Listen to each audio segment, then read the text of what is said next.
49 అంటే సంతానం, 49 అంటే సంతోషం.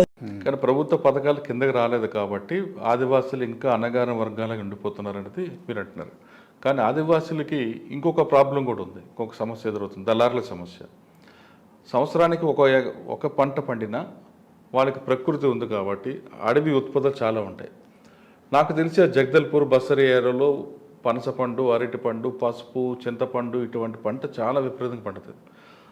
అక్కడ దళారీ వ్యవస్థని అడ్డుకోవడానికి, దళారీ వ్యవస్థను రూపుమాపడానికి మరి మీలాంటి వాళ్ళు కృషి చేయలేకపోయారు అక్కడ దళారీ వ్యవస్థ అని అంటే ముఖ్యంగా ఈ వ్యాపారులే అండి.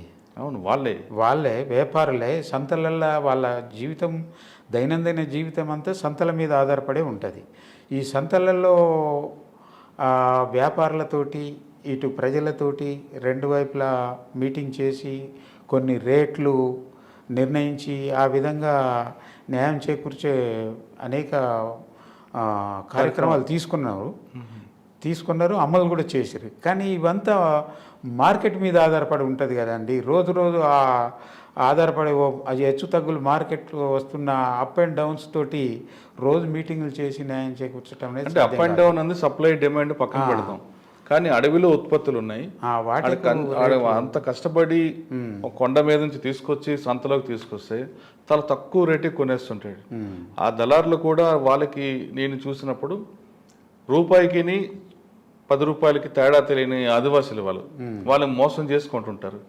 వాళ్ళని కంట్రోల్ చేయాల్సిన మీరంటే పార్టీ, కానీ దళాలతో కుమ్మక్కి దళారులను డబ్బులు డిమాండ్ చేస్తూ వాళ్ళ దగ్గర లంచాలు తీసుకుంటారు. లంచాలు అంటే పార్టీకి ముడుపులు, పార్టీకి తీసుకుంటున్నారు కాబట్టి దళారు వ్యవస్థ ఇంకా అక్కడ పటిష్టంగా ఉందంటే పోలీసులు అంటుంటారు. మీరేమంటారు? అది తప్పండి. పార్టీ ఫండ్ కోసం వీళ్ళ దగ్గర పార్టీ ఫండ్స్ అంటూ ఏముండయి. వీళ్ళు ప్రజలతోటి ఎక్దం కింది స్థాయిలో కలిసి ఉన్న వాళ్ళు కాబట్టి ఇటువంటి వాళ్ళ దగ్గర పార్టీ ఫండ్స్ తోటి రాజీ కానీ ఏముండదు. దీనికి సంబంధించి ఎన్నో వాళ్ళు అటవీ ఉత్పత్తులు తీసుకొచ్చి అమ్మేటప్పుడు అటువంటి మీటింగులు జరిగి రేట్లు కరెక్ట్ నిర్ణయం చేసి వాళ్ళు దళారులో అవకతవకలు చేస్తున్నప్పుడు ఖచ్చితంగా నిలదీసి వాళ్ళని కొన్నిసార్లు శిక్షించి కూడా అవసరమైన పెనాల్టీలు వేసి కూడా వాళ్ళని అటువంటి శిక్షించే కార్యక్రమం చెప్పగలరా? ముఖ్యంగా ఆ మీటింగ్లల్లో పంచాయతీలలో చేసి వాళ్ళు హెచ్చరికలు చేసి వాళ్ళకు బాగా అవకతవకలు సరిదిద్దుకున్నప్పుడు వాళ్ళ మీద వాళ్ళ సామాన్లు కూడా తీసుకొని జప్తులు చేసుకొని సరిదిద్దడం కూడా జరిగిందండి. అవి ఎక్కడెక్కడ లోకల్ జరిగిపోతూనే ఉంటాయండి. మీరు దక్షిణ బస్తర్లో 26 సంవత్సరాలు ఉన్నారు కదా, ఏ క్యాడర్ వరకు ఉన్నారండి? మేము ముందు దళ సభ్యునిగానే చేరి ఆ తర్వాత ఈ మొత్తం టైంలో స్టేట్ కమిటీలో వరకు వచ్చామండి. స్టేట్ కమిటీకి వచ్చారు. స్టేట్ కమిటీకి వచ్చేసరికి మీరు వెళ్ళేసరికి దళ సభ్యుడి నుంచి స్టేట్ కమిటీ మధ్యన చాలా మార్పులు చేర్పులు జరుగుంటాయి. అప్పుడు ఎవరెవరు ఉండేవారండి మీకు? మీరు ఎవరికి రిపోర్ట్ చేసేవారు? మాకు అప్పుడు లీడర్షిప్ కింది స్థాయి నుంచి మీది స్థాయి వరకు ఉండేది కదండి. ఆ లీడర్షిప్ ఫస్ట్ లీడర్షిప్ అంటే వీరన్న గారు ఉన్నారు.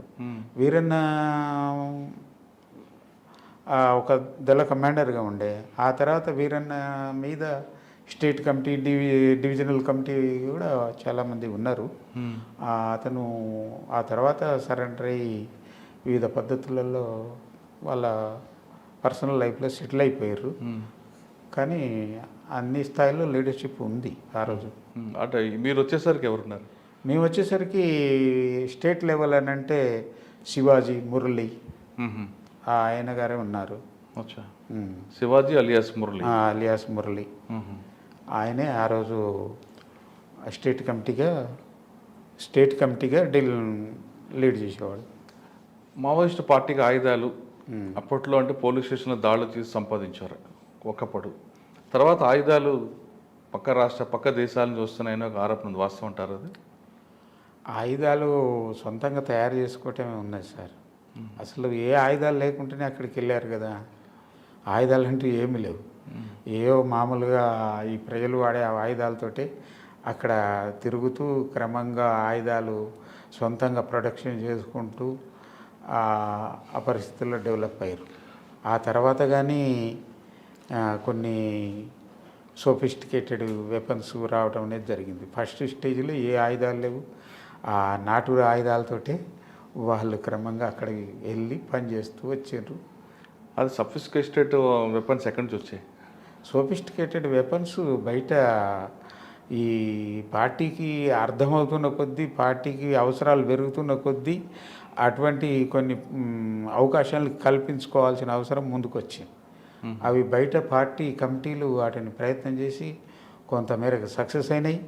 ఫస్ట్ స్టేజ్లో సక్సెస్ అయ్యి తర్వాత స్టేజ్లో పూర్తిగా దెబ్బతిని విఫలమైపోయి అటువంటి పనులు దూరంగా ఉంటూ సొంత ప్రొడక్షన్గానే డెవలప్ అయ్యి మీరు అడవిలో వెళ్ళేసరికి గ్రామీణ ప్రాంతాలు అవ్వచ్చు, లేదా పట్టణ ప్రాంతాలు అవ్వచ్చు, లేదా అడవిలో కానీ ప్రజల సహకారం ఎక్కువగా ఉండేది.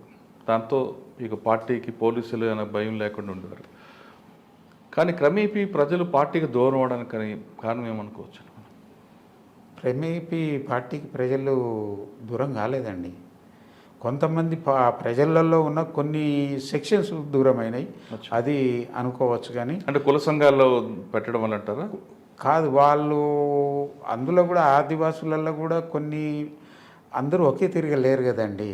అందరూ దాంట్లో కూడా కొన్ని తక్కువ స్థాయిలైనా కూడా కొన్ని హెచ్చు తగ్గు వర్గాలు లాంటి ప్రిమిటివ్ స్టేజ్లో ఉన్నాయి. కొంతమందికి గొడ్లు ఉండి వ్యవసాయం చేసుకునే మనుషులు ఉండి ఆర్థికంగా కొంత బలపడి ఉన్నోళ్ళు ఉన్నారు కొంతమేరకు. కొంతమంది ఆ పరిస్థితులు కూడా లేని వాళ్ళు ఉన్నారు. అటువంటి వాళ్ళ మీద ఎప్పుడైతే ప్రజలు వాళ్ళ మీద రిపోర్ట్ చేయటం, వాళ్ళకి వ్యతిరేకంగా చర్యలు తీసుకోవటం, వాళ్ళని ప్రజల్లో నిలబెట్టి చర్చించటం, ఇవన్నీ చేయటం ద్వారా వాళ్ళకు అటువంటి వాళ్ళు పార్టీకి వ్యతిరేకంగా అయ్యి ఆ తర్వాత కొద్దిగా సెక్షన్స్కి కూడా పెరిగి కొంతమంది రెచ్చగొట్టడం ద్వారా అటువంటి సెక్షన్స్ వ్యతిరేకమైనవి. కానీ మనం చరిత్ర చూస్తుంటే మీ వరకు తీసుకుంటే చదువుకోవాలని వచ్చారు, ఇంటర్మీడియట్ చదివారు. అంటే ఇంటర్మీడియట్ అప్పుడు డిగ్రీతో సమానం, అంత బాగా క్వాలిఫికేషన్ ఉండేది, క్వాలిటీ ఉండేది. మీలాంటి వాళ్ళు చదవడం ఆర్థిక ఇబ్బందులతో పాటు ప్రజలకు ఏదో చేయాలి, పీపుల్స్ కోసం పనిచేయాలి అని ఒక మంచి ఉద్దేశంతో వెళ్ళిన సెక్టర్. అంటే ఒక ఇంటర్మీడియట్ కాదు, ఇంజనీరింగ్, డాక్టర్స్ చదివిన కూడా పార్టీలోకి వచ్చారు. కానీ క్రమేపీ చదువుకున్న వాళ్ళ సంఖ్య తగ్గిపోతూ నిరక్షరాస్యులు లాంటి వాళ్ళు, లేదా ఇంకొక వేరే యాటిట్యూడ్ ఉన్న వాళ్ళందరూ రావడానికి ఏమనుకోవచ్చు? ఈరోజు పార్టీ ఎదుర్కొంటున్న సమస్య సార్ అది. ఈరోజు ఆ విధంగా ఒకప్పుడు ఉన్న పరిస్థితులు ఈరోజు దేశంలో లేవు. తర్వాత పార్టీకి కూడా ఆ రోజు లీగల్గా పనిచేసే పరిస్థితులు ఉన్నాయి. ఈరోజు ఏ స్టేట్లో కానీ లీగల్గా పనిచేసే పరిస్థితులు లేవు. అంటే అప్పుడులో పార్టీలోకి ఎవరు తీసుకోవాలనుకున్నా వాళ్ళ వ్యక్తిగత విషయాలు, వాళ్ళ చదువు అన్నీ తెలుసుకున్న తర్వాత పార్టీలో తీసుకునేవారు. దాంతో ఒక మంచి టీం వచ్చేది. కానీ ఇప్పుడు ఆ పార్టీ నిర్ణయం కూడా ఎవరు వస్తే వాళ్ళని ఆహ్వానిస్తున్నట్టుగా కనిపిస్తుందండి. అంటే ఒక రాజకీయ పార్టీలాగా తయారవుతుందేమో అనిపిస్తుంది. అట్లేం లేదు కదా, లేదండి సార్. పార్టీ పనిచేసే ఏరియాలో ఆచితూచి తీసుకుంటున్నారు. అయితే ఈరోజు పార్టీ పనిచేసే ప్రాంతాలు చాలా పరిమితంగా అయిపోయాయి కాబట్టి ఈరోజు ఆ విధంగా మనకు కనిపించదు పరిస్థితులు. ఈరోజు ఆ రోజు ఎక్కడ చూసినా పార్టీ కనిపించింది. ఈరోజు చాలా పరిమితం అయిపోయింది పరిస్థితుల వల్ల. కాబట్టి ఈరోజు అంత రిక్రూట్ కూడా మనం ఊహించలేము. అట్లా మళ్ళీ ఆ రోజున్న ఎడ్యుకేషన్ సెక్షన్స్ని వచ్చినట్టు, ఇండస్ట్రియల్ సెక్షన్ నుంచి వచ్చినట్టు ఈరోజు ఆ పరిస్థితులే లేవు. ఆ ఏరియాలో అయితే పనిచేస్తుండ్రో ఆ ఏరియాలో వాళ్ళు ఆచితూచే తీసుకుంటున్నారు. అంటే దానికి ప్రధానంగా 2 కారణాలు కనిపిస్తాయి. ఒకటి ప్రభుత్వం డెవలప్మెంట్, గ్రామీణ ప్రాంతం వరకు కనిపించడం, నిరుద్యోగులు ఉద్యోగాలు రావడం, యువకులందరూ కూడా ఈ టెక్నాలజీ వైపు వెళ్ళడం ఒక కారణం అయితే, 2 పార్టీ తీసుకొని కొన్ని నిర్ణయాలు కూడా ప్రజలకు దూరం అవుతుంది అనిపిస్తుంది. రెండిట్లో మీరు దేనికి ఏకీపిస్తారు?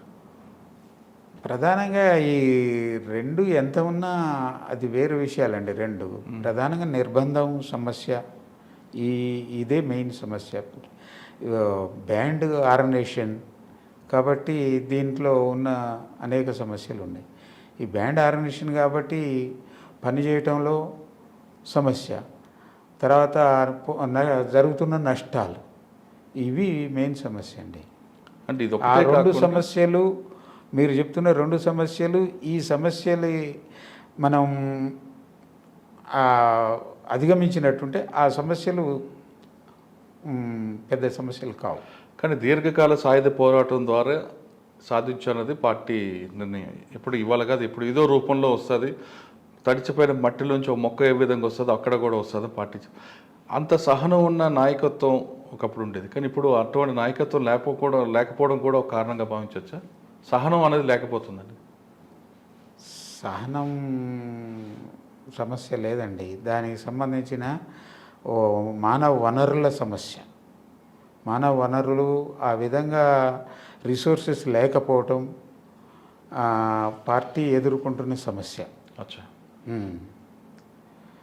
అంతేగాని పార్టీ అనేది ఎప్పుడు ప్రజల గుండెల్లో ఉంటుంది. ప్రజల గుండెల్లో ఉంటుంది అనేది కాకుండా పార్టీ సహనంతోనే పనిచేస్తున్నది. కానీ మారుతున్న కాలానికి అనుగుణంగా లైన్ మార్చకుండా ఉంటే అది మీకు బెనిఫిట్ ఏమొస్తుంది? మారుతున్న పరిస్థితులకు నాగరికత మారుతుంది, యువకులు మారుతున్నారు, వాళ్ళ ఇంకా ఆలోచనలు మారుతున్నాయి. మనం ఇంకా ఎప్పుడో కాలం చేయలేన లైన్ పెట్టుకుంటే కష్టం కదా. అది ఆ పార్టీ లైనే అదండి, ఆ పార్టీ లైనే అది కాబట్టి దాంట్లో నుంచి వాళ్ళు డివియేట్ కారు. అట్లా డివియేట్ అయ్యి ఈ సమస్యలు ఎన్నో ఎదుర్కొన్నప్పుడు మనము దానికి రాజకీయ పార్టీకి సంబంధం లేదంటారు. ఆ లైను, ఆ పార్టీకి సంబంధించిన లైను అది ఆ విధంగానే నడుస్తుంది. దాంట్లో ఎన్ని సమస్యలు వచ్చినా వాళ్ళు అదే పద్ధతిలో నడుస్తారు. ఇంకేదైనా డివియేట్ అయినట్టుంటే అది మళ్ళీ దీనికి ఆల్టర్నేటివ్గా చేయటం. కానీ ప్రజలు మార్పు కోరుకున్నప్పుడు మన లైన్ మార్చాల్సిన అవసరం ఉంటుంది కదా. ప్రజలు ఆ లైన్లోనే, ఆ పార్టీకి సంబంధించిన లైను అది ఆ విధంగానే ఉంటుంది, అది ఆ విధంగానే ముందుకు పోతుంది అనేది అనిపిస్తుంది. కానీ దాంట్లో మనం వేరే ఆలోచించలేము. ఎందుకంటే ఈ ఇండియన్ హిస్టరీలో మనం చూసుకున్నట్టుంటే ఇటువంటి లైన్లు ఎన్నో వచ్చినాయి, ఎన్నో పోయినాయి. తర్వాత వాళ్ళు వీటి నుంచి అనుభవం తీసుకొని ఆ లైన్కు స్టిక్ అనేవి వాళ్ళు నడుస్తున్నారు. ఓకే.